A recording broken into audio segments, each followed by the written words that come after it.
You're listening to Clearview Today with Dr. Abadan Shah, the daily show that engages mind and heart for the gospel of Jesus Christ. I'm Ryan Hill. I'm John Galantis. You can find more information about our show by visiting clearviewtodayshow.com, or if you have any questions for Dr. Shah or suggestions for new topics, send us a text to 252-582-5028, or you can email us at contact@clearviewtodayshow.com. That's right, and we want you guys to help us keep the conversation moving forward. You can do that by supporting the show. You can share it online with your friends and family. You can leave us a good 5-star review on iTunes or Spotify, anywhere you get your podcasting content from. We'll leave a couple of links in the description so you can do just that. The verse of the day today is coming to you from Ephesians chapter 6, verse 11.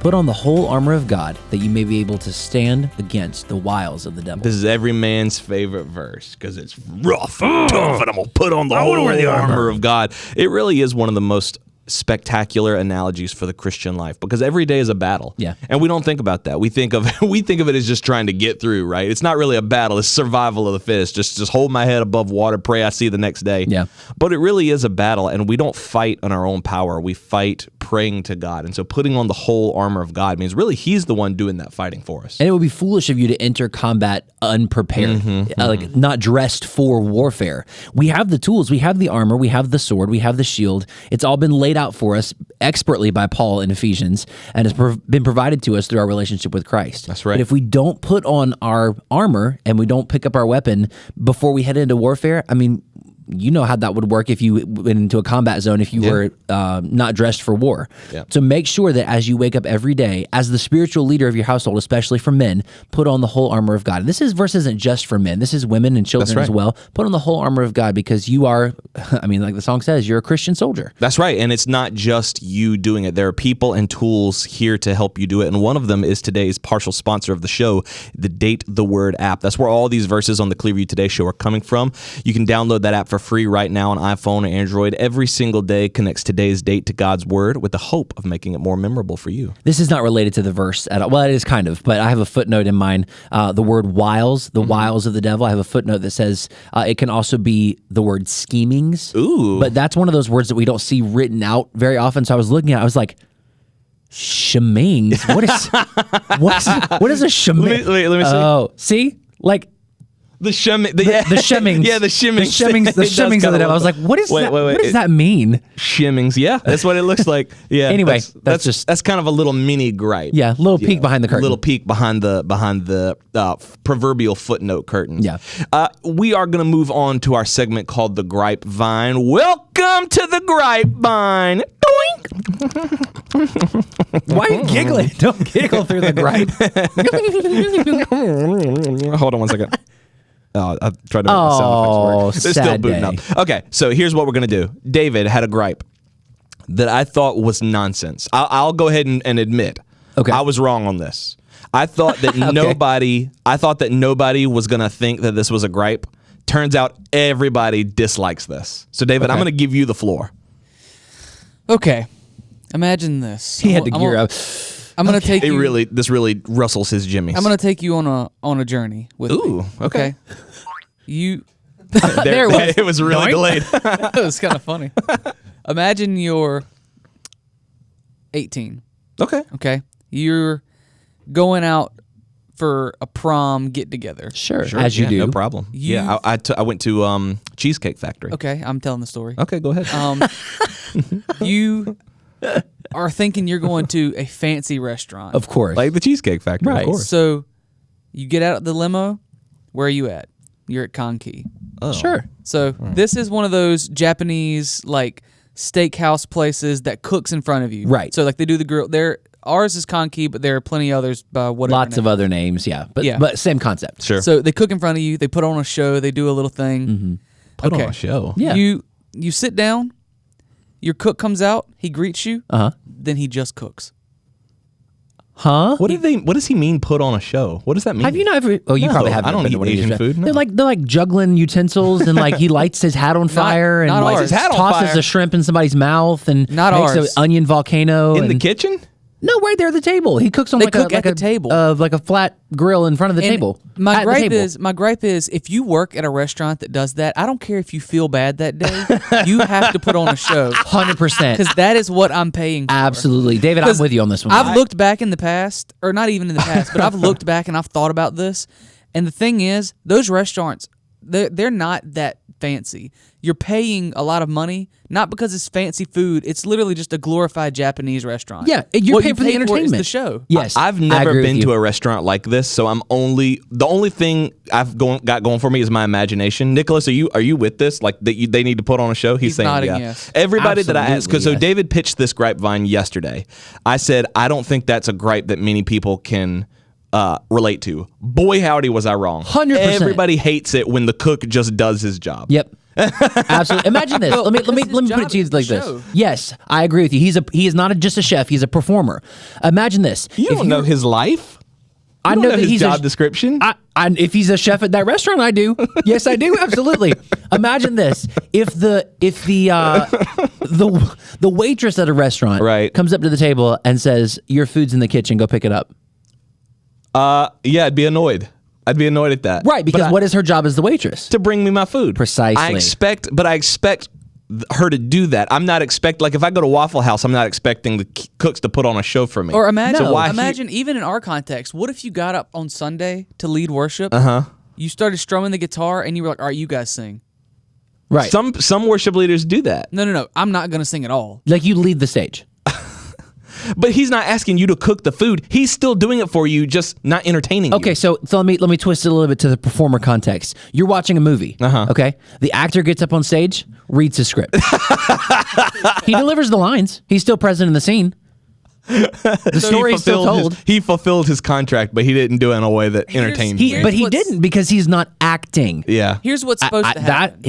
He's a performer. You walk into the restaurant, you wait 2 hours Yeah. because there's so many people there. Yep. You sit down at the restaurant with people you don't even know. Right. Because Sit it's down with people you don't it's even a know. big Yeah. table. Yeah, it's Like, a table for like 15 to 20 Right. people. So You eat you're- with strangers? Yes. Yeah. I wouldn't be complaining about the cook. I'd be So- complaining about that. Your But you're family- watching a show. Yeah, it's like going. I got to see one of these because I have no frame of reference Well, I'm just here. I'm trying to help you. All right. First thing happens. The guy comes out and he takes his knives and he starts at like a beat. He starts like making some kind of like musical beat. Yeah. It's like And stomp? then, oh yeah. Yeah, And then, oh yeah. And then he brings out an egg. He tosses it in the air, catches it on a spatula, he tosses it up a few times, twirls it, and then he throws it up, and then it lands perfectly on the spatula. But it lands in such a way that the egg cracks and the yolks run out. So now he's cooking eggs. Yeah. This is a cool thing he did. All right, he does all this, and then what happens next? He puts out rice on the table to start cooking. He makes it into some kind of shape, normally a heart. He puts a spatula under it, and he hits the spatula so it looks like the heart. Like the heart's beating. Yep. Yeah, and then he has to add the onions into everything, right? So what he does is he chops them up into little rings. Yep. He puts them and stacks them on top of each other, pours a bunch of oil in, and then lights it on fire, and it looks like a volcano. Yep. Wow. There's a whole thing. And you say and he then- lights his hat on fire? No, he No. throws Oh. utensils into his hat. I got you. He tosses a bowl up and it lands in his hat, and he tosses things into his hat, and That's I mean, what's yeah. supposed to happen. Yeah. But imagine, That he just cooks dinner. imagine going to Dixie Stampede and they just serve you dinner. Yeah. Like they don't don't- do the they don't Dixie trot or the the horses There's out. no Stampede. show. There's nothing. Yeah, that's a good point. Like medieval times, but nothing happens. It's just here's your It's plate just of food. here's your plate of Here's your food. button. I got you. Yep. A horse I'm with may you. come out, you'll look at the horse, and then he walks That's away. it. Yeah, that's it. I'm with you 100%. We got to take you to one of these restaurants so you Yeah, can I at guess least so. experience But it. see, then the grand prize is I have to eat Japanese food. You can just eat steak. You can just have the okay, steak. well, fair enough. You can just have the steak. They got A1, right? You can ask. You can probably. They probably have it. All somewhere. right, let's get Dr. Shah in on this because I bet you he's not. He doesn't care. He just. Well, you've been to those restaurants with your dad. Does he? know. I Does he think he want would be on Does he board. want a big show, Nicholas? Yeah, he wants the big show. I think he would be on board. Let's ask him when we come back. If you ever encounter this at one of these Japanese style restaurants, hibachi style restaurants, and there's no show, Yeah, write in and let us know. You may write be in your entitled to 1-star compensation. review to us instead of to the restaurant. You may be entitled to financial compensation. 252-582-5028, or you can visit us online at clearviewtodayshow.com. Stay tuned. We'll be right back. Hello, Clearview family. I'm Nicole, And I'm David. and we want to talk to you today about the Clearview app. You know, there are so many churches out there that put their sermons on YouTube and their announcements on Facebook and their prayer list on Periscope. I didn't even know Periscope was still functional. Oh, it's not. And that's why nobody can find their church's prayer list and nobody's prayers be getting answered. But here at Clearview, we believe in making our content as accessible as possible. That's right. Clearview produces so much content every single week, including Dr. Shah's sermons, original music, a full online store, weekly prayer gatherings, and so much more. Not to mention the #1 best-selling Christian talk show of all time. I don't know if that's accurate. Well, maybe not yet, but that's why we want people to download the app. If you're listening from the Triangle area, we encourage you to check out Clearview Church in person.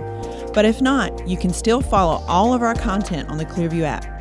It's 100% free on the Apple Store and Google Play Store. And best of all of our content is right there in one convenient spot. Make sure you download the Clearview app today, and let's get back to the show.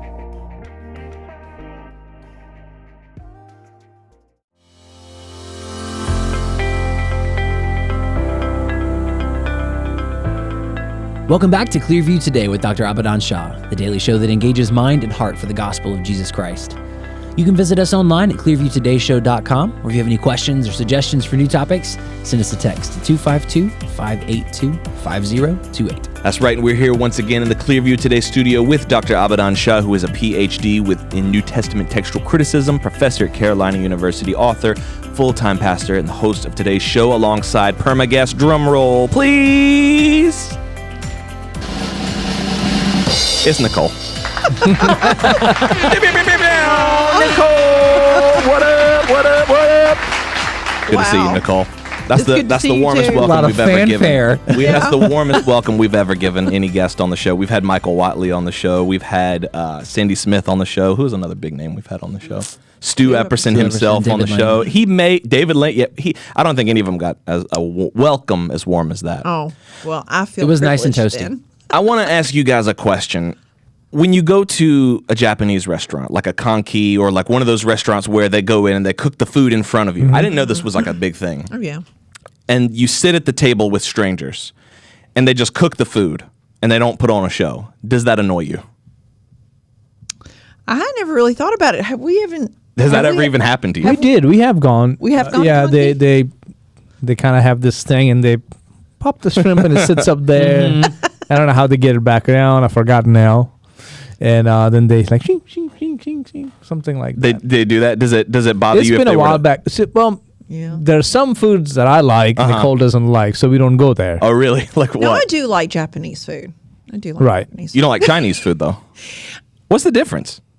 There is different. It is different. So if you went to dinner and quote unquote a show, because I don't consider that dinner and a show, but Ryan and David feel very, very It differently. absolutely is a show. Dr. Shah, if you went and they didn't perform for you, it wasn't good. it's not the same. No. They gotta have a show. Because the fanfare is part of it. Yes. Yeah. Yeah. See, I mean, I'm telling you. I can tell he's holding back. He don't want to put them on blast. Yeah. Japanese people are like, we don't like you. I like the food, but the hibachi type food, what flavor does it have? I don't eat it. Yeah, I wouldn't eat it. I mean, it's just stir fry. Yeah. That's really some glorified sauce stir fry. on it. It's some sauce on it. So, not to say that Japanese food is not good. I like Japanese food. Every time we go, we have it. I like Chinese food. Chinese food may have more flavor, but then again, that's not really Chinese food from China. Right, true. I think it's probably Chinese food that's made here. Right. And so it is a little different, made for the American palate. Right. Just like Mexican food. In Mexico, I've been to Mexico twice on mission trips. And we went to the Yucatan Peninsula. And the Mexican food there was different. How radically different? Like very different? Yeah, different.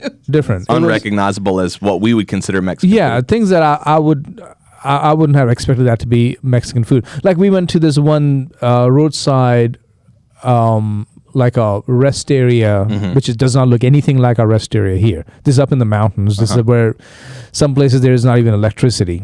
But this is 10 years ago, so maybe there is electricity now. And so we walked in there, and just a family, and our guide, our leader, the pastor, he said, "Hey, so Spanish. There we got 15 people," and she's like, "Okay." So they went and caught the chicken, right there, killed the chicken, and Talk about fresh. Yeah, it was fresh. It's as fresh as it gets. How long between chicken's head coming off and you guys eating do you think it was? It was a good 45 minutes. That's it? Less than an hour? My dinner was alive an hour ago. Yeah, 45 minutes, maybe an hour. This plate Wow. of food was thinking an hour ago. Yeah, Yep. so about an hour at the most. The freshest. Yeah. And so that's Were you there for that? No, no. I Oh. never went to Mexico. I got you. Rebecca went with me, Yeah. and but that food tasted different. I can And imagine. it looked different. There was some rice in it. The chicken was I mean, it was really tasty. Yeah. Had sauce in it, like red sauce. So nothing like this. So going back to Japanese food, it's good, Uh-huh. but it's not something that I would be like, oh my goodness, so many flavors. Yeah. So you and- mainly just go for the show. So really, if you go and they don't perform for you, it's like, what Why did I even why come did I for? come here? I Like could have stir sushi. fry at home. I like sushi, Uh-huh. Japanese, right? Sushi is Yep. good, but it's not something like, oh my goodness, I'm getting to eat some sushi today. It's not like that. Ellie's like that. Ellie's like that. She likes sushi? Oh golly, yes. Well, I love sushi. I think she likes cooked sushi, which a lot of people would argue Yeah. is not sushi. And I think really, I've never had sushi that just like knocked my socks off with its flavor. But I think it's just the idea of like, man, I'm eating sushi. This is exciting. I think it's really more like the mindset behind it. It's kind of funny because and this is kind of what we're talking about today, but when you have a spouse, when you have someone that you're married to, people like to put you in those boxes where you gotta like the same things all the time. But then you realize that just because you don't like the same things, God still has designed that special person that's just for you. Yeah. You know what I Right. mean? Like, and it's just kind of funny that you're two different people with two different likes and personalities, and yet you're one. Yeah. It's a mystery, I guess. That's right. It is a mystery. Just like food. Yeah, just like food. Yeah, you be poking It is a at it. I mystery. don't know what that is. That's right. But, some people will balk at that concept or kind of disagree with that. There is one person out there for you that God has created. But we're going to talk some more about that today. So in light of Can that, I just say before we move on, that was a great segue on my part. I'm going to do that for myself. Well That was done. really Good job. Pat on the back for you. I usually botch the I was segues. impressed. Nicole. No, that was good. I couldn't have done it without reading Dr. Shah's notes point for point. Thanks. I couldn't have done it without cheating. Dr. Shah, in light of that, what we're going to talk about today, what is the daily encouragement for our listeners and our viewers? So for those who are in a marriage or they're looking at marriage or they are hoping for a relationship, just know that marriage is not ultimately about your happiness. That's what people think. It's about True. my happiness. It's about our happiness and also about the happiness it brings to God. Amen. So when people say, hey, this relationship didn't make me happy or I'm not happy anymore, well, what is happiness? Yeah. True. What is happiness? If happiness is about you, then just stay single, please. Yeah, you'll Just find stay plenty single. of happiness there. Yeah, you it stay won't last single, very long. be by but- yourself, have your own life. But if you want to be in a relationship, then it's about bringing joy to the other person and ultimately bringing joy to God. That's right. I just want to revisit that line. If your happiness is primarily about you, just stay single. may as well just Everybody stay single. Catch it. Grab it. Grab it, Hold on put to it in it. your pocket. In fact, I got to give it one more. I got to give it one more. Hold on to it. 'Cause it's going to be important. Now let that one. What about you, Nicole? What is your daily encouragement for the people listening? That's kind of in that same vein. I kind of agree. I do agree with Abaddon, but also as well as, it is important that you realize that marriage is for the other person's happiness, but also God is using it to make us holy. That's true. Yep. So, I mean, he is concerned about our happiness, Yeah. but more concerned about our holiness. And I heard somewhere one time that your spouse is holy sandpaper. Ooh, what does that mean? It means they help knock off the rough edges. That's that's that special person that God has given you. Yeah. And it's kind of funny because we think about when God molds me, when God makes me into the man or the woman I'm supposed to be. He's the only one who gets to Yeah. do it. We don't think about the people, especially our spouses, Right. that He puts in our life to do that. Yeah. Right, right. Yeah, he's there's a scripture in Proverbs 18:22, which says, "He who finds a wife finds a good things and obtains a favor from the Lord." And so finding that person is a good thing. Yeah. I feel like a lot of husbands in America need to hear that today. Yeah, Because yeah. I know ever since I can remember, anytime I've ever turned on the TV, any sitcom, any TV family, anything that portrays a husband and a wife is always contention. It's Yeah. played up as humor, but there's never peace. Right. Because if there's peace, you don't have a show. Yeah. You always got to have conflict. And so it's going to always come Yeah. in the form of the marriage. And then you can always turn that feminine. She who finds a husband finds a good thing and obtains favor from the Very Lord. true. So Very true. And I find it interesting, though, as we were talking about this, that why is it when we know that there is contention and we know that there is, that you're bringing two different people with two different personalities, as you brought up earlier, John, two different opinions under the same roof. And we have this idea that we're going to live happily ever after. Right. Yeah. There's going to be sunshine and rainbows and Yeah. puppy dogs every moment of the day. And I don't understand how we propagate that idea and not tell, because I walked into marriage thinking that it was going to be a fairy tale. And you soon realize, really soon, you realize, wait a minute, this is not the fairy tale I signed up for. I think media doesn't do us any favors there Yeah. because, think about all the stories that you hear. The prince and the princess meet and they fall in love and then they lived happily ever after. Well, you don't hear about what happens ever after. Yeah. Yeah, true. And all of the Prince Charming keeps trimming his that they beard in the get. sink. And Prince Charming looks at Snow White and be like, are these 7 guys going to keep hanging around? Yeah, Like, they're what's just gonna happening live here? here. They're trying to have a life here. To be fair, that one's kind of a red flag. I would would bring that one up too. If you got 7 guys. like, what are these doing here? My point is, all of the stories end immediately after the marriage, and you don't hear anything about immediately after the wedding, and you don't hear anything about the marriage. You've got. It's kind of funny because you've got sitcoms that set women up for or set men up for failure because it always paints the woman as like a nag or like a trifling or conniving or just always getting in the way. But then you've got rom-coms and stuff setting women up for failure because the men are flawless. They're flawless. And the guy who's actually like down to earth, and this is what real guys probably will look like, is always the bad guy. Yeah. Yep. It's like, babe, I can't drop $1 million deal to come to Seattle to spend Christmas here. I knew you never this loved day. me. Yeah. And then I knew the you never did. hometown guy with no job and a flannel shirt down to here is just, he's like, hey man, he My doesn't childhood sweetheart who was running the Christmas tree farm, and somehow is also Santa Claus. Cassie, you deserve better. Yep. Like that guy. If you just wait a week, you'll be with that guy and you'll have $1 million. Pretty much. Hallmark doesn't do us any Hallmark. favors either. No. Yeah. You just explained Hallmark's entire storyboard. Yep. That's the whole formula. 20 seconds. That's it. And I think Christians see that. Christians see the picture the world has painted of marriage, and we try to map ourselves onto it in the Christian context. Yeah. Yeah. When God really has something completely different in Yeah. mind for our marriages. Yeah.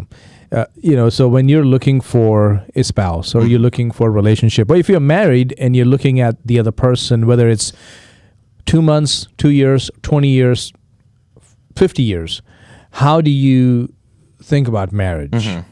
Understand God's design for marriage. Marriage reflects God's image. True. When it says in Genesis 1:27, so God created man in his own image. In the image of God, he created him.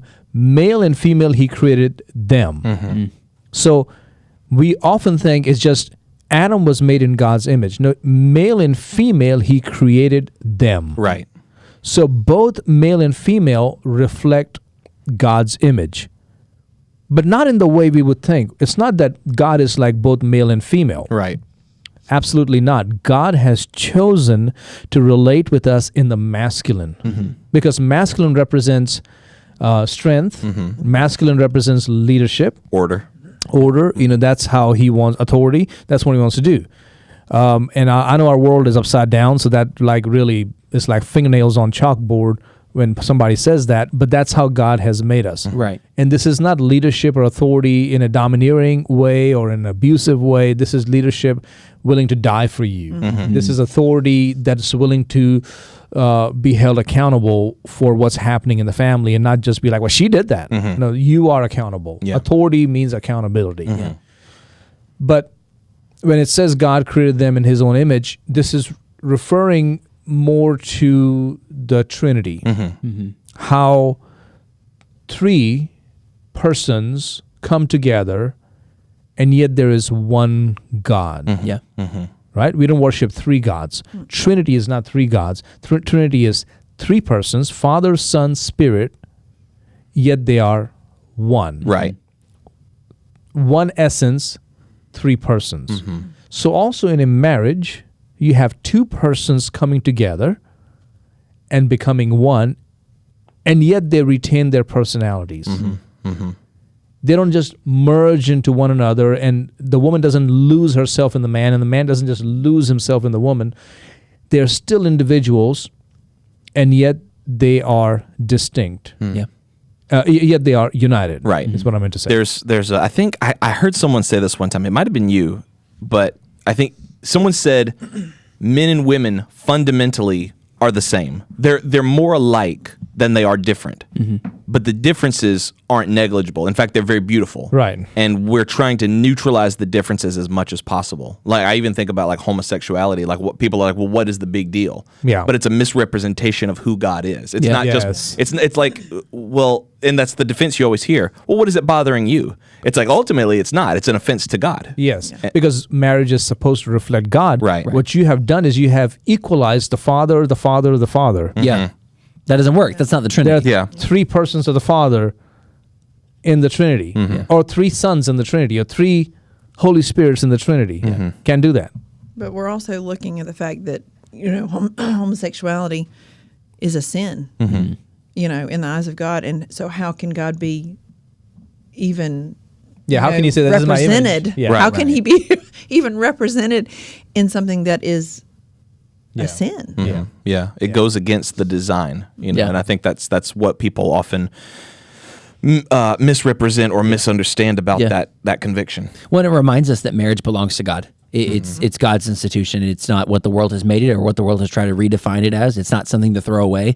Marriage is a sacred union. Yes, it's a legal union as well, but it is a sacred union because it originated with God. Isn't there a verse on that where it's like you take the creation and worship it rather than the creator? Or am I making that up? No, is there? Is there? Yeah. It was like Who God gave you something, and then you're just like, okay, Romans this chapter is, 1. Romans 1, where it's like, okay, I've given you this, I've given you marriage, and it's like, cool, this is mine. This is good. It's like, yes, that's good because I gave it to you. It's like, no, Right. this is good, and we can make this into something else. Yeah. We can build on it. I'm trying to formulate my thought, but it's basically not worshiping marriage, but it's taking marriage as our own, elevating it up to a status where it's for all people and all sexualities, and you know what I'm saying? Yeah. What we're saying is, whether you believe in God or not, some people don't believe in God. They think we're just a product of evolution, this ascent of man or whatever. I call it the descent of man. Yeah, true.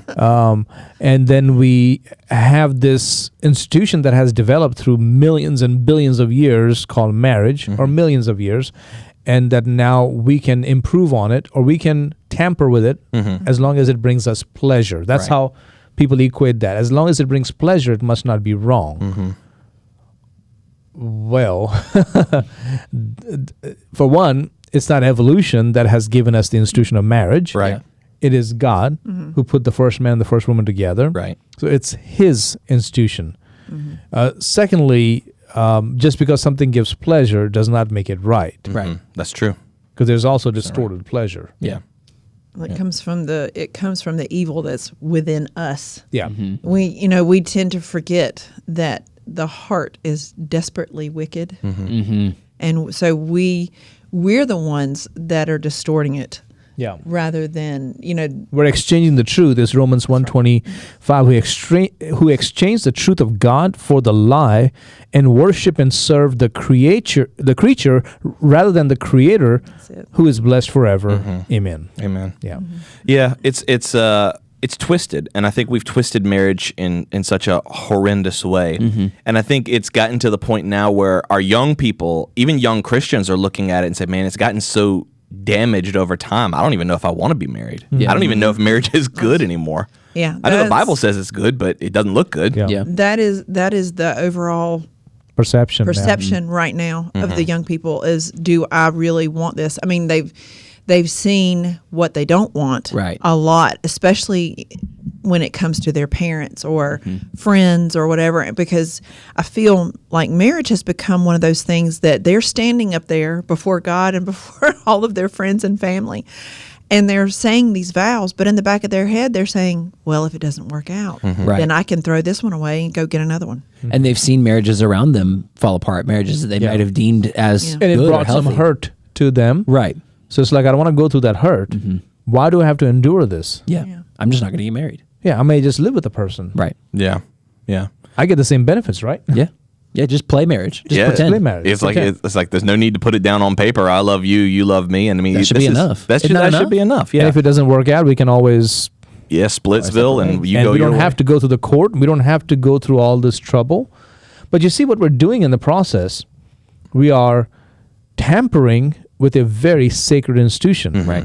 That's And true. just because fire doesn't fall from heaven and consume you, we think, oh, no big deal, no consequences, no harm done. It's just because we're not paying the consequences right away. Well, I guess that kind of comes into it too, that judgment to come, where we've kind of tricked ourselves. It used to take false teachers and stuff to come into the church to tell us, but now it's like we've almost tricked ourselves into thinking that the judgment isn't going to come. Yeah. Because we're not being taught that from the pulpit that this is still the sacred act of marriage. Right. And so now we're even like, I don't know if we're duping ourselves or if we're just buying into the world's definition of it, but there's an entire generation of Christians coming up who are just cluelessly walking into the slaughter of what their marriage is going to become. Yeah.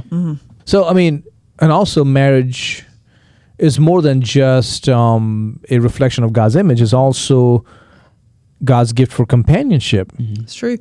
I mean, if you can't look at your spouse and say that person is my best friend, then you've missed an integral part of marriage. Yeah. Right. Because I've told my children over and over again, you better make sure that person is your best friend, because there are going to be days when you roll over and look at that person and go, I don't know if I love you right now. Yeah. But because I made that commitment and because you're my best friend, we're going to work through this. Right. And, and the feelings will come back. But, you need that friend. You need that person that you can tell anything to. I think we have bought into this thing where, and I do agree, I think women need women friends and men need men friends. But, I mean, you can tell your spouse anything. And they have promised to love you unconditionally, no matter what. Yeah. And because we have so eroded the foundation that marriage is built on or should be built on, I think there are people who are listening who that is a foreign idea to them. Like, tell my spouse anything? Tell my spouse what? No, I would tell my friends that, but not my husband, not my wife. And it's sad because that's the way God intended. I mean, I think about Adam and Eve in the garden. Adam sees Eve and like rejoices. Like the dude bursts into song because she's like him and not like him in some very important ways. And it's a good thing that God has given him this gift, and we've taken that good thing and we've largely Cheapened it, corrupted it, trampled it, name it. Or just oversimplified it too. Like I think a lot of Christians and a lot of people online as well, they get so hung up on the roles that husband and wife are supposed to fulfill, or the roles that they're supposed to play, whether it's right or it's wrong, or you hold to it or you don't hold to it. They make that all that marriage is, rather than this is also a person that I just love and I love to be around and I love to talk to. Yeah. It's like the role. Are you holding up your marriage roles? Are you holding up your marriage roles? That becomes the entire thing, and then even if you both fulfill them, it's just a transactional marriage. Yeah. And of course, there's not going to be any joy. That in feels like a job. Yeah. Yeah. Yeah. It's like, feel like like we're marriage becoming feels like each a other's job. managers. Yeah. Like, this to your boss Complete saying, your are you checklist. doing your job? Are you doing... That's Yeah, even Christians can do that. Oh, yeah. And we lose that passion, that romance, that feeling, because we have made it into this rule regulation. But if you look at how God made Eve, he put a deep sleep on Adam, or put Adam in a deep sleep, and then he took from his side. It doesn't necessarily say rib, but he took from his side and he fashioned Eve, and he brought her to the man. So she is part of him. Right.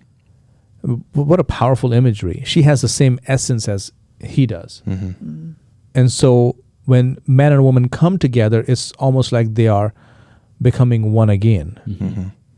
And that's what marriage is, becoming one. Yeah. But how often in a marriage do people see themselves as, he is part of me and I'm part of her, and we are one? I think it's rare. It's really rare. Oh yeah. I kind Even of Christian marriages, we Yeah. don't do that. I kind of feel, I can't remember which sermon it was, but I remember you had the examples of the A marriage, the H. Yeah. I can't remember Yeah, exactly. AH and M. Yes, and I feel like a lot of the marriages today are H's. Yeah. Yeah. Because you're tied together, but you have two separate lives. Yeah, what Nicole means by that is in A marriages, it's like two. It's literally just the shape of the letter. Think about where- the capital A. Yeah, where like two people are coming together and are literally becoming one person.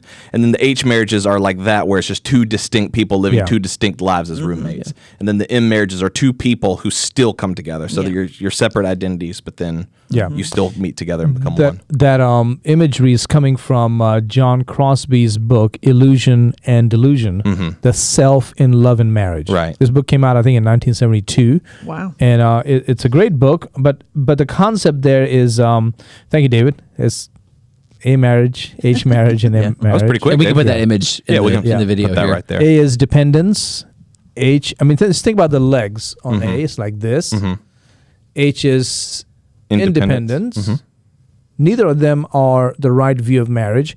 M is M for marriage. M for marriage, For marriage. which is interdependent, where you are independent yet you lean towards each other. That's correct. That's, I would say, a healthy marriage where it's not like I need you and she needs me, or we're just independent. Yeah. Neither of those things are good. But when you are independent yet you lean on each other, that's the key. And learning how to balance that, learning how to negotiate that and understand it and live with the other person with that love and that compassion is the interdependent marriage. That could be. I feel like that could be a show all on its own. Yeah. Just discussing those three types Yeah. of those three types of relationships. But if I think we should. I think we should. You're going to come back and talk You wanna with do us it? on Gonna do it maybe AHM next week. Okay. All right, let's do it. Make sure you guys tune in for that one. You're not going to want to miss it. So helpful for us, no matter where you find yourself, married, single, hoping for a relationship one day. Trust God's design and trust His plan for your life. If today was helpful for you, write in and let us know, 252-582-5028, or you can visit us online at clearviewtodayshow.com. Don't forget, you can partner with us financially on that same website. Every gift that you give goes not only to building up this radio show, but countless other ministries for the sake of the gospel. John, what's coming up on tomorrow's episode? Tomorrow we're gonna actually. This is kind of crazy. We're gonna hop on a plane. Whoa, my. Hopping on an airplane. We're gonna shoot across the sky, 30,000 feet in the air. We're gonna see you guys in Cody, Wyoming, because we're about to take off on our staff retreat. But we're still gonna bring you an episode. So don't fret, don't pout. We're gonna be coming at you live from I was gonna say the West Coast, but it's not on the West Coast. It's still on the western side of the country. West. Yeah, Yeah. we'll be doing the cowboy mode. We'll see you then. Yeah. Make sure you guys tune in. We love you guys. We'll see you tomorrow on Clearview Today.